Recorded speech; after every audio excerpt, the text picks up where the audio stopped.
One of the strangest requests I had was this lady who thought her ex-husband was breaking into her house and moving things around. There was nothing going on. I found nothing, but it got very odd, and she had her house completely surrounded with cameras, inside and outside. So there were times where she would bring me in and say, I see some activity, and she shows me a videotape, and it's me walking around, and she goes, I think that's him. We've both had many cases that we've been hired to perform a specific investigation and actually reveal a whole nother double life. Have you ever had a case like that? Yeah, actually, one case in particular.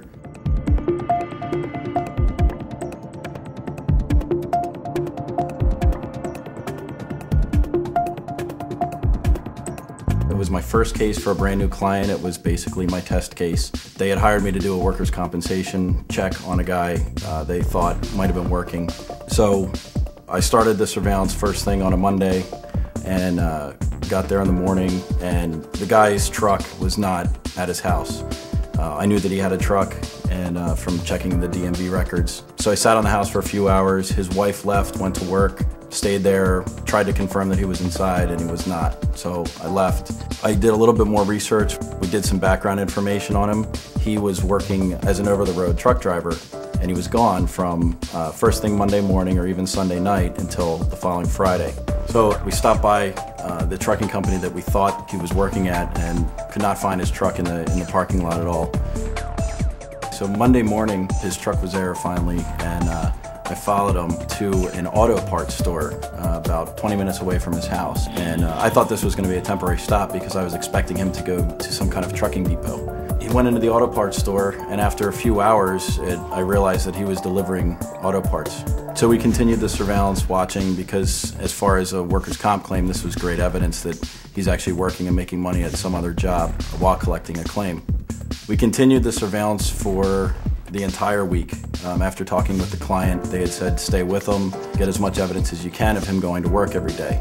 Well, after the first day, he left, and we wound up losing sight of him as we were trying to follow him back towards his house. He wasn't going in the direction of his house. So I put a call into some other investigators to help me out the following day. We followed him the next day to work, back to the auto parts. Had the other investigators help me out, and now we were successful in following him back to an apartment complex about 40 minutes away from where he actually lived with his wife. He went into an apartment and unlocked the door and spent the rest of the night there. Then he came out the next morning and went back to the auto parts store, continuing to work.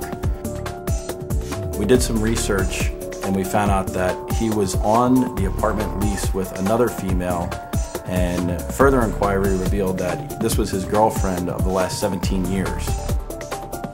And he had been married for, I believe, 21 years.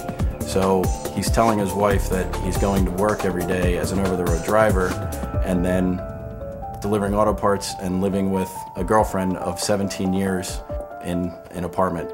And then he goes back to his wife. Now, the wife did not know about the girlfriend, but the girlfriend knew about the wife.